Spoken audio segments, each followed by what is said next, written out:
The 25% tariffs on Mexico and Canada, scheduled to start tomorrow, are now on hold. The White House announced a month-long pause for tariffs with both of those nations, and it comes after an agreement between President Trump and the leaders of both Mexico and Canada. So according to the deal with Mexico, that country will position 10,000 National Guard troops at the U.S.-Mexico border.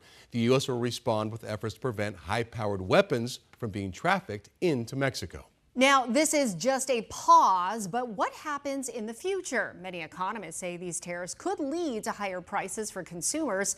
And with Canada, Mexico, and China being some of the U.S.'s biggest trade partners, the tariffs could affect prices on all sorts of goods. Trump's pick for Commerce Secretary argues that won't happen. So how could this possibly affect Americans if it does? Joining me now is financial advisor Angelica Prescod. Angelica, during times like this, because we hear all the time, the market doesn't like uncertainty.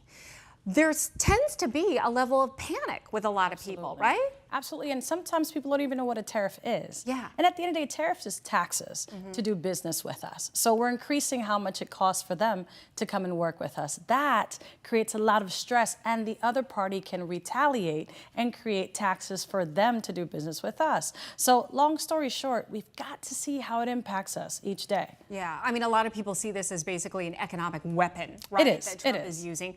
So, you know, as a financial advisor, when those people panic, they think, okay, what's going to happen to my 401k? What's going to happen to my retirement? Yes. All of their assets. Yes. What do you say? Well, it's time to call people like myself and bring us to the table, because having a strong financial advisor can help scope out whether you're still on track or whether these adjustments really will impact you now. There's going to be volatility, and it's almost like flying a plane on auto. You want that pilot in there when the storms come in, and this is one of those storms. So what does the pilot do then? Well, the pilot needs to look to see what your long-term goals are and short-term goals are. You've got to see inflation is going to happen. Things are going to cost more. That's a normal process for this. How is that going to impact how your dollar is growing inside of your retirement plans and outside of your brokerage accounts and those college accounts for those kids that we've talked about in the past? But no sudden moves. No, don't panic. Have strategy. It's all about strategy. California goes through earthquakes every year, but they have a strategy. They build accordingly. We should build your portfolio accordingly as well. Don't just trust yourself. Bring the professionals in. It's time. So what about interest rates and borrowing costs? What do you think will happen? They're going to stay about the same right now. We're looking at inflation going up. People are going to borrow, but the likelihood of us reducing what that interest rate is going to be slim to none.